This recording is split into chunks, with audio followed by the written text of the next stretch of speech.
Hello friends, मैं आशीष कुमार वीबीएम ज्ञान अड्डा 2 में आपका स्वागत है। फ्रेंड्स, यूपी बोर्ड का 11th और 12th क्लास का जो हमारा टॉपिक चल रहा है सिंथेसिस मतलब जो कंबाइन होता है।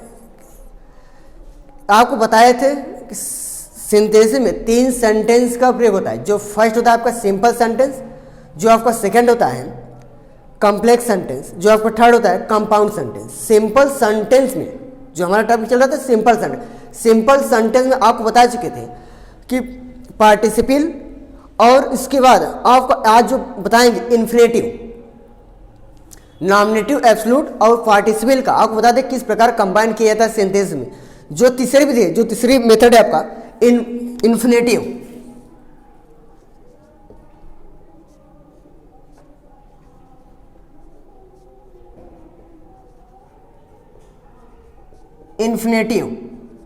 इन्फिनेटिव मतलब होता है क्रियार्थक।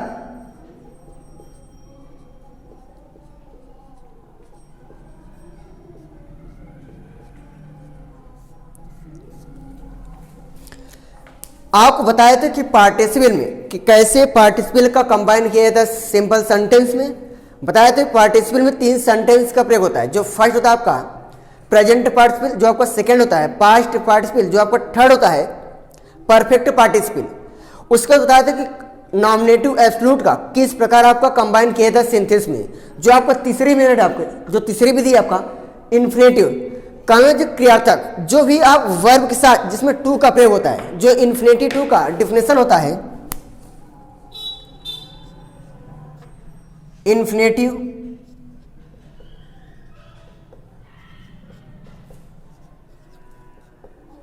इज अ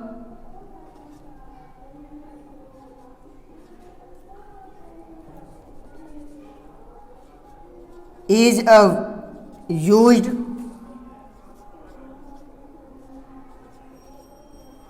to verb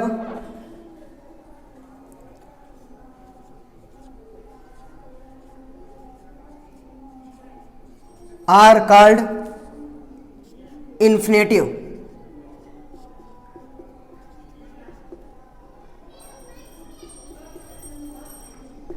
जो आपका इन्फिनेटिव का डेफिनेशन होता है, infinitive is a used to verb are called infinitive. अब आपका इन्फिनेटिव सिंपल सेंटेंस में इन्फिनेटिव का किस प्रकार कंबाइन किया जाता है। इन्फिनेटिव का आपका जो फर्स्ट रूल होता है इन्फिनेटिव टू का, जो रूल नंबर फर्स्ट होगा आपका,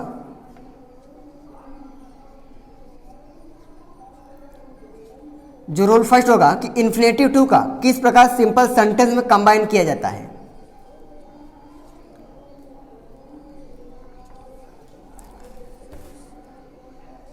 इन्फिनेटिव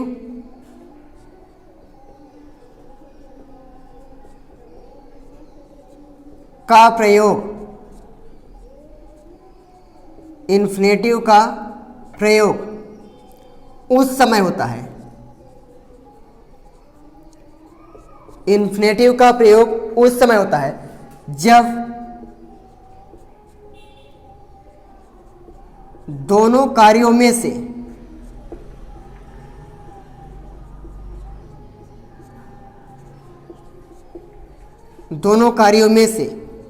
एक कार्य का दोनों कार्यों में से एक कार्य का उद्देश्य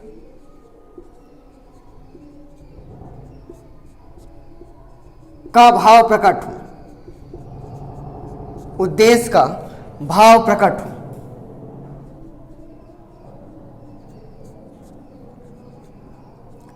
जो आपका सिंपल सेंटेंस के इन्फिनेटिव होता है, इन्फिनेटिव टू का जो फर्स्ट रूल होता है आपका, इन्फिनेटिव का प्रयोग उस समय होता है जब दोनों कार्यों में से एक कार्य का उद्देश्य का भाव प्रकट हो। जैसे for example, he went to Agra, he see the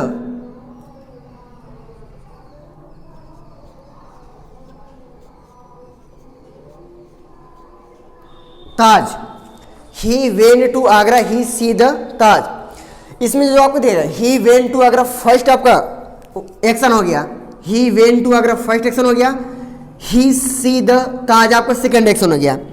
जो इसका इन्फिनेटिव का सिंपल सेंटेंस इन्फिनेटिव जो कंबाइन हो जाएगा, he went to Agra,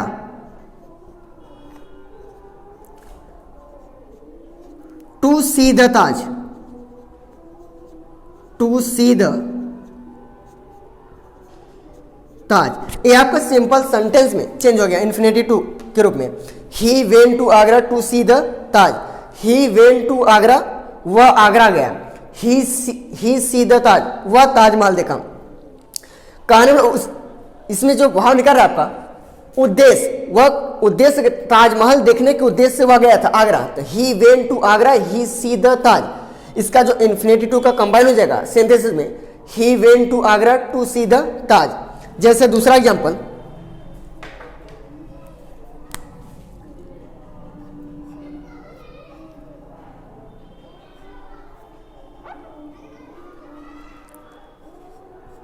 I am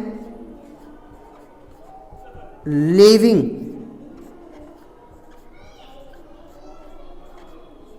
Kanpur, I live there. I am living Kanpur, I live there.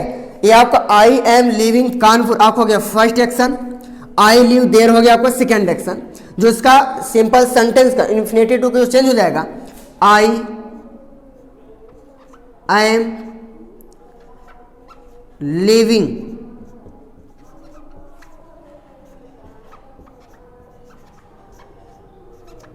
Kanpur to live there. ये आपका सिंपल सेंटेंस इन्फिनेटिव टू क्रम में आपका चेंज हो जाएगा, I am living Kanpur to live there. ये आपका जो फर्स्ट रूल था इन्फिनेटिव का, जो फर्स्ट रूल था आपका, इन्फिनेटिव का प्रयोग उस समय होता है जब दोनों कार्यों में से, इन्फिनेटिव का प्रयोग उस समय होता है जब दोनों कार्यों में से एक कार्य का उद्देश्य का भाव प्रकट हो, तब आपका इन्फिनेटिव टू का प्रयोग होता है। जैसे he went to Agra, he see the Taj, वह आगरा गया, वह ताज देखा, ताजमहल देखा। तो he went to Agra to see the Taj, ये हो गया आपका सिंपल सेंटेंस का इन्फिनेटिव टू रूप में कंबाइन हो गया।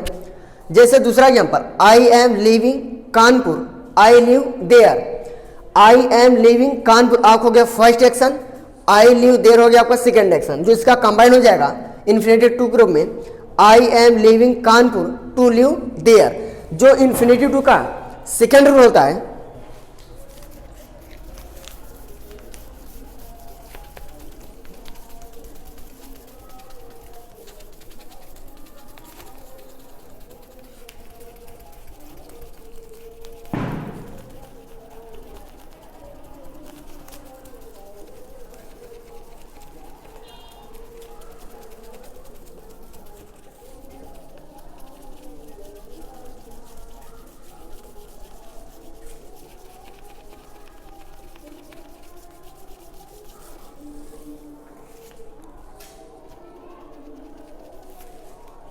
जो इन्फिनेटिव टू का सेकेंड रूल होता है,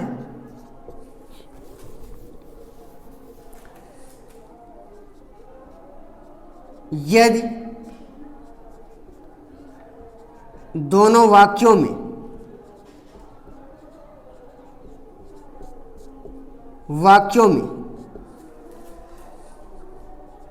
कोई कारण का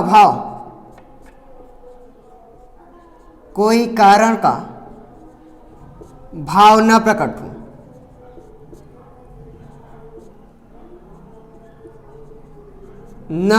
हो और प्रथम कार्य वाले वाक्य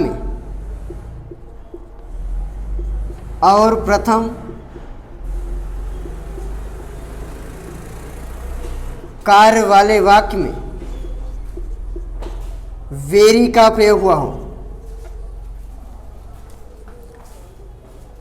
वेरी का प्रयोग हुआ हो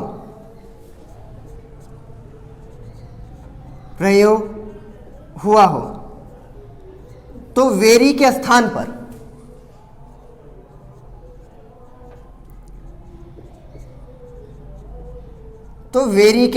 पर टू का प्रयोग होता है।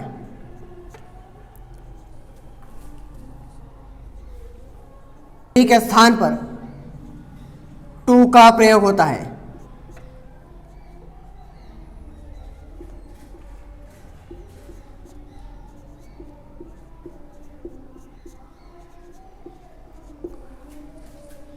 और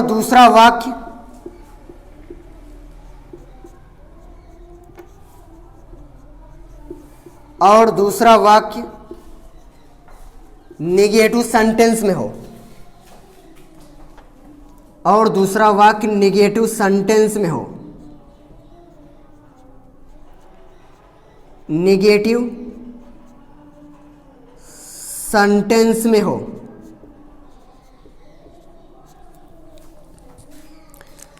जो आपका इन्फिनेटिव टू का जो आपका सेकेंड रूल होता है, यदि दोनों वाक्यों में कोई कारण का भाव न प्रकट हो और प्रथम कार्य वाले वाक्य में वेरी का प्रयोग हुआ हो तो वेरी के स्थान पर टू का प्रयोग होता है।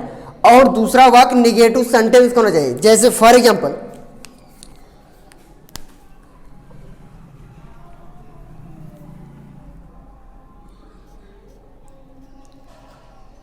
He was very poor,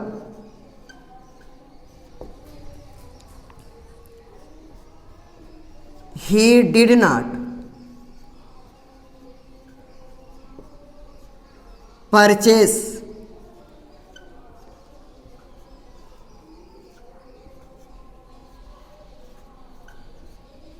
a book. He was very poor, he did not purchase a book. He was very poor आपका फर्स्ट एक्शन हो गया। He did not purchase a book हो गया आपका सेकेंड एक्शन। तो आपको रूल लिखा है कि यदि दोनों वाक्यों में कोई कारण का भाव न प्रकट है, इसमें कोई भी कारण का भाव प्रकट नहीं हो रहा है कि he was very poor, he did not purchase a book, कोई कारण का भाव न प्रकट हो और प्रथम कार्य वाले वाक्य में वेरी का, यदि प्रथम कार्य वाले वाक्य में वेरी का प्रयोग होता जो आपका फर्स्ट एक्शन है वेरी का प्रयोग होता तो वेरी के स्थान पर टू हो जाएगा, टू का प्रयोग होता है। उसका दूसरा वाक्य निगेटिव सेंटेंस हो जाए, दूसरा जो आपको दूसरा वाक्य दिया गया है वह निगेटिव सेंटेंस में, तो उसका जो इन्फिनेटिव टू में कंबाइन हो जाएगा। ही वाज वेरी के स्थान हो जाएगा टू पुअर। उसके बाद इन्फिनेटिव टू का सिंपल सेंटेंस में इन्फिनेटिव के यूज करने के बाद हो जाएगा वर्ब से पहले तो हो जाएगा to purchase a book.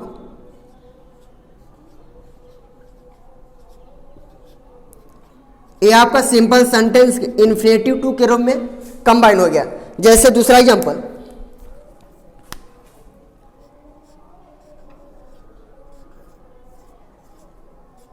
The book is very difficult,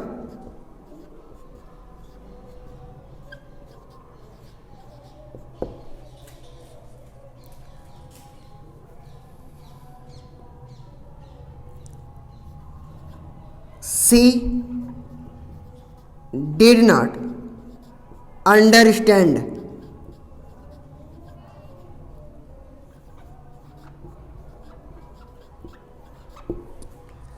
the book is very difficult, she did not understand।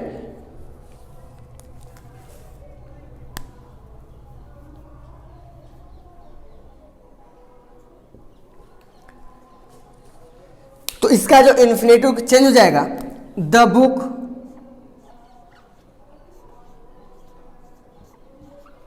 Is very का स्थान हो जाएगा टू डिफिकल्ट।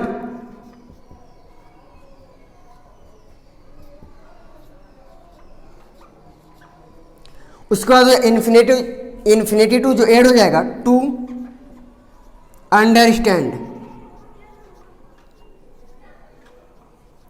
ये आपका सिंपल सेंटेंस का इन्फिनेटिव टू जो आपका कंबाइन हो गया। The book is too difficult to understand. जो आपका इन्फिनेटिव टू का सेकेंड रूल होता है, यदि दोनों वाक्यों में कोई कारण मतलब रीजन का कोई भी भाव प्रकट ना हो और प्रथम कार्य वाले वाक्य में वेरी का प्रयोग हुआ हो तो वेरी के स्थान पर टू का प्रयोग होता है और दूसरा वाक्य निगेटिव सेंटेंस होना चाहिए। हो जाएगा जैसे for example he was very poor, he did not purchase a book. आपका he was very poor first action हो गया, he did not purchase a book आप हो गया सेकेंड एक्शन। जो इसका इन्फिनेटिव टू में जो कंबाइन हो जाएगा he was too poor to purchase a book, ये आपका इन्फिनेटिव टू में जो आपका सेकेंड रोल होता है। जो आपका थर्ड रोल होता है इन्फिनेटिव टू का जो थर्ड रोल होता है आपका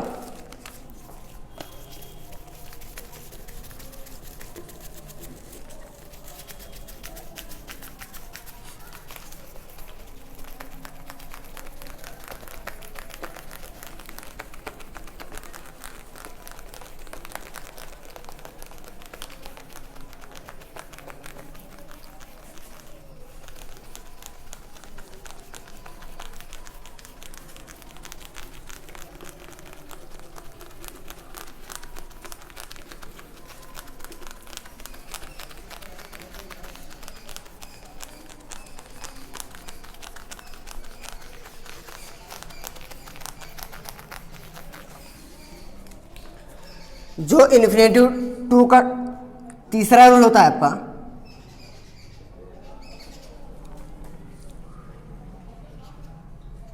यदि दोनों वाक्यों में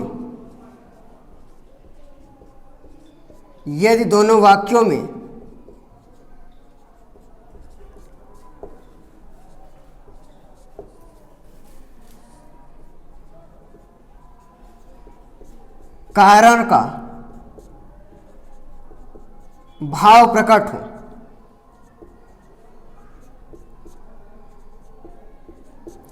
यदि दोनों वाक्यों में कारण का भाव प्रकट हो और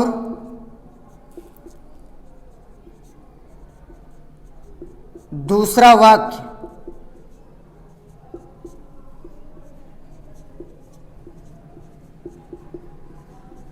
नेगेटिव सेंटेंस में ना हो, नेगेटिव सेंटेंस में ना हो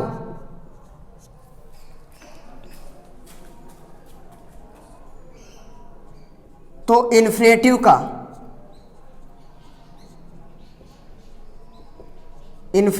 प्रयोग करते हुए इन्फिनेटिव का प्रयोग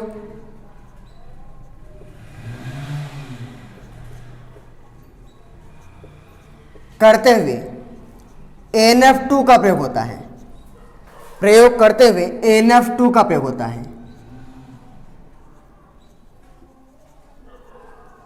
NF2 का प्रयोग होता है।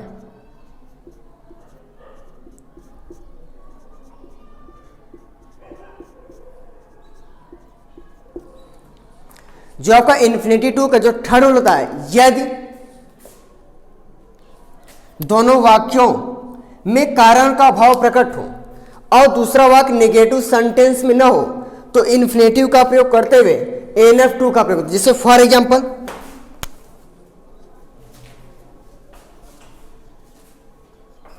He was a king,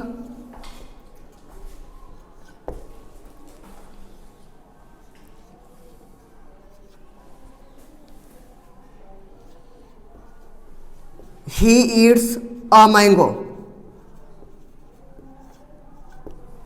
he was a king, he eats a mango।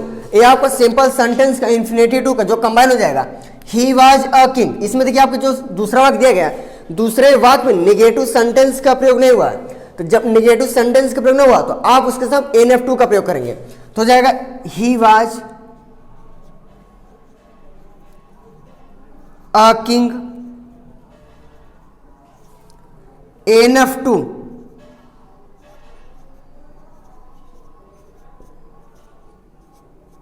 eats a mango।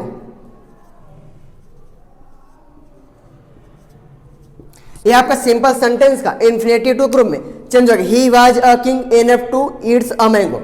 जो आपका इन्फिनेटिव टू का थर्ड रूल है यदि दोनों वाक्यों का कारण का भाव प्रकट हो और दूसरा वाक्य नेगेटिव सेंटेंस में ना हो तो इन्फिनेटिव का प्रयोग करते हुए NF2 का प्रयोग करते हैं। जैसे he was a king, he eats a mango, जो इसका सिंपल सेंटेंस में इन्फिनेटिव चेंज हो जाएगा, he was a king NF2 Yeats a mango. जो हमारा टॉपिक था सिंथेसिस का इन्फिनेटिव, बताया थे आपको सिंथेसिस में कि जो फर्स्ट आपको विधि था सिंपल सेंटेंस का पार्टिसिपल, जो आपका सेकंड था नॉमिनेटिव एब्सोल्यूट, जो आपका थर्ड है इन्फिनेटिव। जो हमारा नेक्स्ट वीडियो होगा आपका noun phrase. Thanks for you.